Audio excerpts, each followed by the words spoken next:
আজকে ভোটের রেজাল্টের দিন সব চারিদিক সকাল থেকে নিস্তব্ধতা বোঝা যাচ্ছে। নিস্তব্ধ সকাল থেকে আসার পর 11টা যখন পেরোলো, 11টার পর থেকে আজকে চারিদিকে দেখছি 11টার পর মোটামুটি বিজেপির আসন এগিয়ে এবং মমতার টিএমসির আসন পিছিয়ে।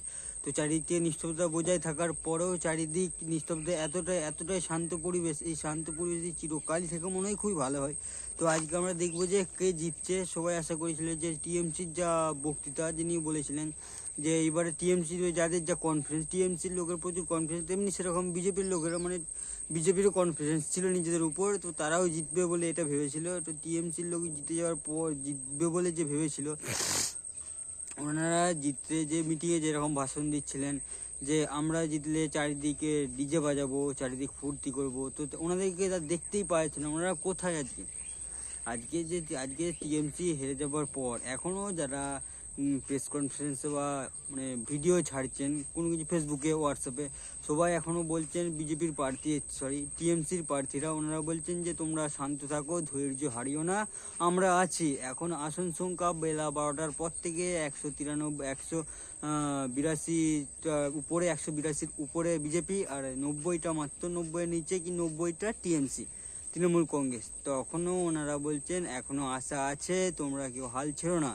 এদিকে তখন 12টার পর থেকে গণনা শেষ না হওয়ার আগেতেই চারদিকে বিজয় মিছিল বেরিয়ে যায়। চারদিকে বিজয় মিছিল, ধ্বনি, গাড়ি বাড়ি সবাই মিলে, গাড়িতে ব্যান্ড পার্টি, কেউ বোমা ফাটে, কেউ আবির মাখছে। আবির মাখতে তো চারিদিক দেখাই যাচ্ছে, চারদিকে আবির মাখা হচ্ছে। আবির মাখতে কেউ করতেও বাকি নাই।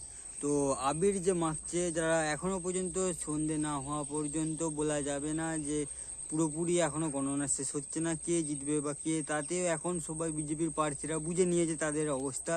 তো তারা এসে বলেছিল যে আমরা জিতবো। আজকে যে এসআইআর হয়েছে, এসআইআরটা করে যে লাভটা হয়েছে বিজেপির পক্ষে, প্রার্থী সমস্ত মানুষ, এই যে বেকার ভাতা, আজকে যে লক্ষ্মী ভাণ্ডার, কন্যাশ্রী, রূপশ্রী, এই সবগুলো দিয়ে যে মেয়েদিকে মাথায় তুলেছিল, ছেলেদেরকে বেকার রেখে, বেকারত্বর জ্বালা যে কতটা জ্বালা একটা মাত্র বেকার ছেলেই বুঝে, এটা কোনো পার্টির লোক বুঝতে পারছিল না, টিএমসি পার্টির লোক। আর তার উপরে সে প্রত্যেকবার একই ভোটে 2021 সালে যে ভোট হয়েছিল, সমস্ত লোক চারদিকে বলছিল হ্যাঁ বিজেপি জিতবে, হঠাৎ টিএমসি জিতে যায়।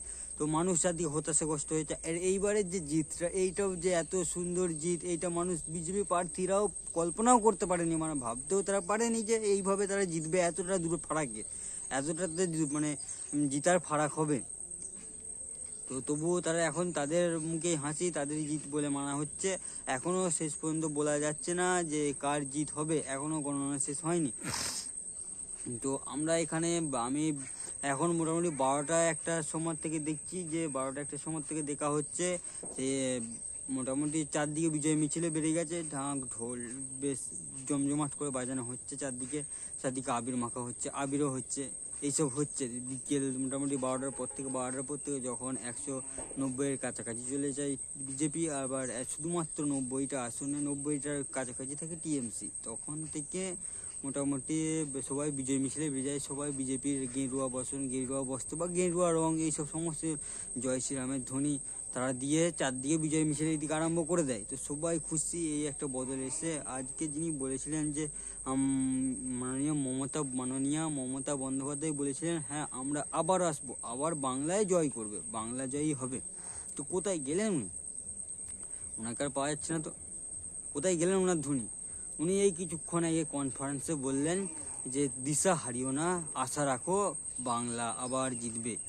মানে এখনও উনি যা বলছেন যে বাংলায় জিতবে, ঠিক আছে বাংলায় জিতবে। ওনার ভাইপো কিছুদিন আগে মিটিংয়ে এসে বলেছিলেন যে আমরা জিতবো, বাংলাতে আমরাই জিতবো, আমরাই আসবো। তো এমনভাবে ডিজে মাইক চালাবো যে তাদের কানে তালা লাগিয়ে দেবো, মানে বিজেপি প্রার্থীদের কানে তালা লাগিয়ে দেওয়া হবে তারা জিতলে, এটাই উনি বলেছিলেন। তো কোথায় গেলেন উনি? ওনাকে তো আমরা দেখতে চাই। আজ কোথায় গেলেন? আজ বিজেপির প্রার্থী, বিজেপির লোক জিতে এত আনন্দ হচ্ছে, মানে এত লোক আনন্দ করছে, সেলিব্রেট করছে। আজকে বাকি টিএমসি পার্টি সবাই এখানে চুপচাপ। একটা জিনিস আমার ভালো লাগলো, আজকে যে টিএমসি জিততো, যদি টিএমসি জিততো তাহলে কি হতো, বিজেপির প্রার্থীদেরকে 2021 সালে হয়েছে এই ঘটনা, বিজেপির প্রার্থীকে দাগ করা হতো, মারধর হতো, কি বাড়িতেও হামলা হতো।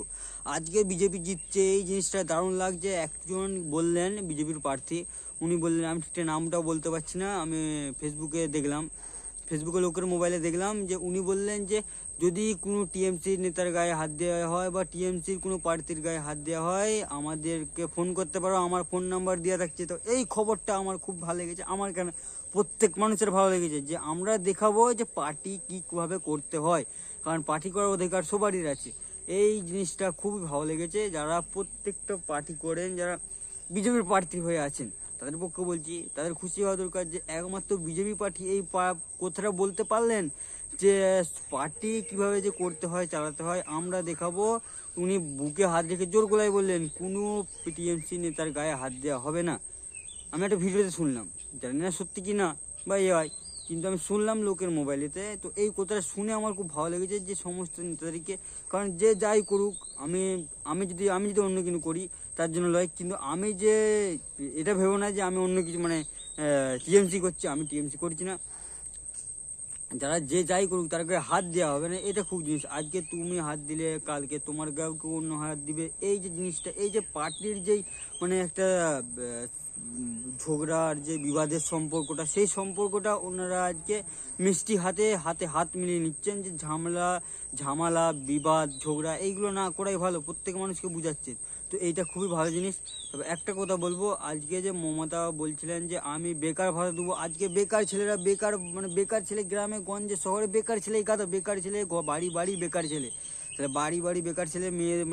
কোনো মেয়েদের কন্যাশ্রী রূপশ্রী এইসব টাকা পাচ্ছে বলে তাদের ঘ্যাম হয়ে যাচ্ছে, মেয়েদের মায়েদের, তারা বিয়ে দিতে চাইছে না।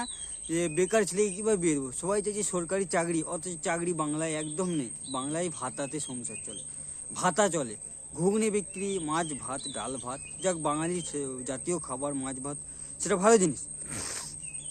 কিন্তু এরকম না ঘুগনি চপ বিক্রি করে বাংলা চলবে বা মানুষের ঘর সংসার চলবে, এটা কখনোই না, বেকার ভাতাতেও চলে না। তাহলে ওনার এটা বোঝা দরকার ছিল, যার জন্যে আজকে উনি মানে কী বলবো, ওনাকে পদত্যাগ করতে হলেন, মাননীয় মুখ্যমন্ত্রী মমতা বন্দ্যোপাধ্যায়কে। আমাদের রাজ্যের মুখ্যমন্ত্রী ছিলেন, এখন এরপরে প্রশ্ন আমাদের রাজ্যের কে মুখ্যমন্ত্রী হবে, কে রাজ্যটাকে চালাবে, এটাই মানুষের মনে প্রশ্ন। তো একটা জিনিস যেটা বলছিলাম, সবাই আমার সঙ্গে আরও, যে বেকারত্ব কি ঘুচবে বাংলায় কি বেকারত্ব ঘুরবে? আমার সঙ্গে হয়েছিল, আমার নিজের সঙ্গে। আমি ক্যারেক্টার সার্টিফিকেট আনতে যাওয়ার পর আমাকে ডেকে বলা হয়েছিল যে তুই বিজেপি করিস, তোকে ক্যারেক্টার সার্টিফিকেট দেওয়া যাবে না। আমার ক্যারেক্টার সার্টিফিকেট সই করে গিজিবিজি কেটে দেওয়া হয়েছিল। সে পঞ্চায়েত থেকে কোনো ক্যারেক্টার সার্টিফিকেট দেওয়া হয়নি, আর আমাকে থ্রেট করা হয়েছিল তোকে কোনোদিন জীবনে চাকরি করতে দেবো না।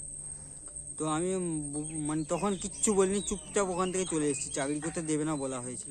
তো এখনও পর্যন্ত আমি চাকরি পাইনি, চাকরি না পাই আমিও বেকার।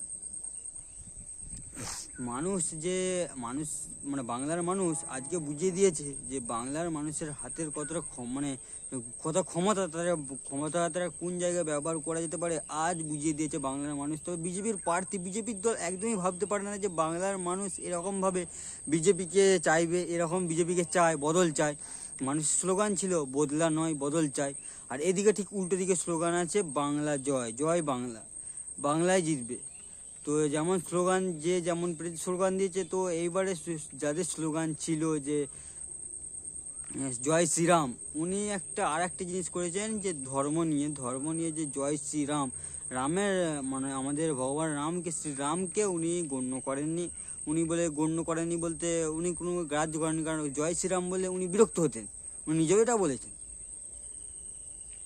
তো এই জয় শ্রীরাম হিন্দু ধর্মের যে একটা জিনিসটা, এই যে ধর্ম নিয়ে যেটাকে হিন্দু বা অন্য কোনো জাতিকে নিয়ে যেমন যে একটা ব্যাপার ঝামেলা, এই জিনিসটা বিরাট খারাপ জিনিস। আর আমরা যে বেকারত্ব প্রত্যেকটা, আমার মতো প্রত্যেক মানুষ আছে বেকারত্ব আছে, তাহলে তারা যে বেকার ঘুরছে, এই বেকারত্ব জিনিসটা বিশাল বাজে জিনিস, যেটার জন্যে আজকে ওনাকে পদত্যাগ করতে হলো। আরও যেটা ভাতা, এই ভাতাতে কখনোই সংসার চলে না,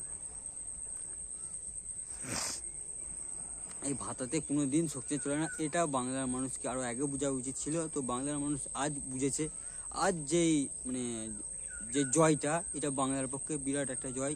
বাংলার জয়টা যে বিশাল জয় করেছে ওনারা, জয় শ্রীরামের ধ্বনি দিয়ে চারিদিক যে ঘুরে আনন্দটা করছেন, এটা একটা বিশাল জিনিস। তো সঙ্গে আমারও ভালো লাগছে খুবই। তো সবাই বলবো যে আজ যে এই যে বেকার ছেলেদের যে জিনিসটা হচ্ছে, বেকারত্ব ঘুরছে না, এটা কি সমাধান হবে? পরের যে পার্টি আসবেন উনিকে বেকারত্ব ঘুচাবেন? আর এই আরজিকর কাণ্ড, সমস্ত নানারকম যে কাণ্ড, মেডিকেল, তারপরে নানারকম চাকরি ঘুষ নেওয়া, যেগুলো যে হয়, যে চাকরি মানে প্রতারক যেগুলোকে বলা হয়, এই জিনিসগুলো কি ঘুচবে এর পরের রাজত্বকালে?